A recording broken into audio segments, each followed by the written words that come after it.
Namo Buddhaya, salam kebajikan. Halo semuanya, perkenalkan kami dari kelompok 4 mahasiswa program studi D3 Kebidanan Poltekkes Kemenkes Pangkal Pinang. Saya Priska Putri Lestari bersama rekan-rekan saya Luciana Zarin, saya Aisyah Rizkia, saya Angelita, saya Bella, saya Diana Rajonata, dan saya Anissa Uziah.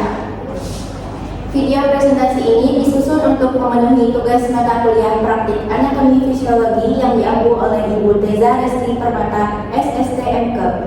Pada kesempatan kali ini, kami akan membahas salah satu materi penting dalam imunologi, yaitu organ limfoid primer. Melalui presentasi ini, kita akan mempelajari bagaimana tubuh memproduksi dan mematangkan sel-sel imun sehingga siap melindungi tubuh dari berbagai kuman, virus, dan penyebab penyakit lainnya. Materi ini merupakan hasil diskusi dan kerjasama kelompok kami yang akan disampaikan secara bergantian oleh masing-masing anggota sesuai dengan pembagian tugas yang telah ditentukan. Baik, di sini saya akan membacakan definisi dari organ limfoid primer. Organ limfoid primer adalah pabrik sekaligus sekolah bagi sel-sel imun tubuh kita, yang dimana di proses inilah terjadinya proses hematobiosis serta maturasi atau pematangan limfosit tanpa adanya gangguan dari paparan asing. Terdapat dua organ limfoid primer utama pada manusia, yaitu sumsum tulang merah dan kelenjar timus. Nah, di sebelah kanan kita melihat sumsum tulang bertanggung jawab penuh atas pembentukan dan pematangan sel B. Dan sebelah kiri kita melihat kelenjar timus.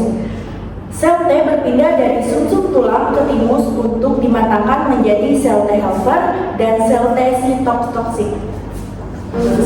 Di sini saya akan menjelaskan tentang sumsum tulang merah.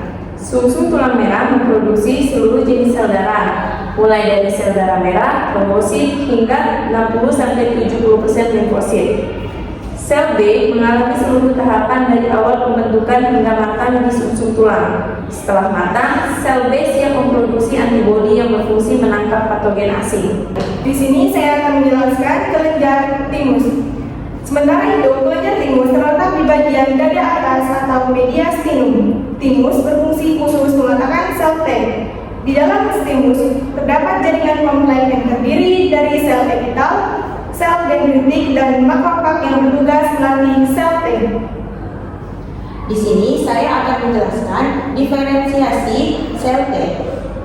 Di dalam timus, sel T berkembang menjadi dua jenis utama. Yang pertama yaitu sel T helper atau CD4+, berfungsi sebagai koordinator sistem imun dengan merangsang sel T dan sel imun lainnya. Dan yang kedua ada sel sitotoksik atau CD8+, bertindak sebagai pembunuh eksekutor yang menghancurkan sel tubuh terinfeksi virus atau sel kanker.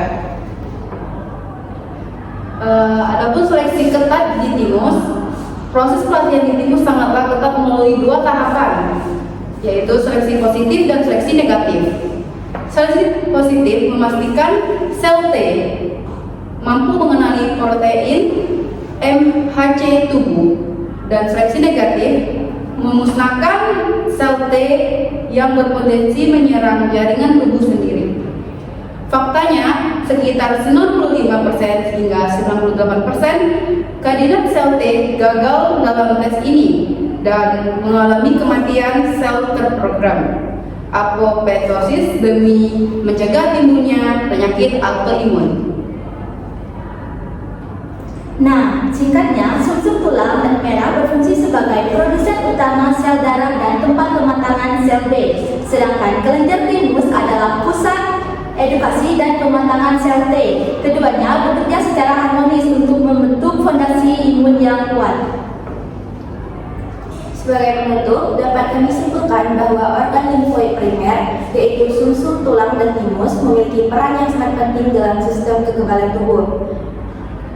Kedua organ tersebut merupakan tempat pembentukan dan pematangan sel-sel imun hingga menjadi sel imun yang matang atau imun kompeten dan mampu menjalankan fungsinya dalam melindungi tubuh dari berbagai infeksi dan penyakit. Tanpa organ limfoid primer, tubuh tidak akan memiliki sel imun yang matang dan siap memberikan respon terhadap antigen. Demikian presentasi dari kelompok 4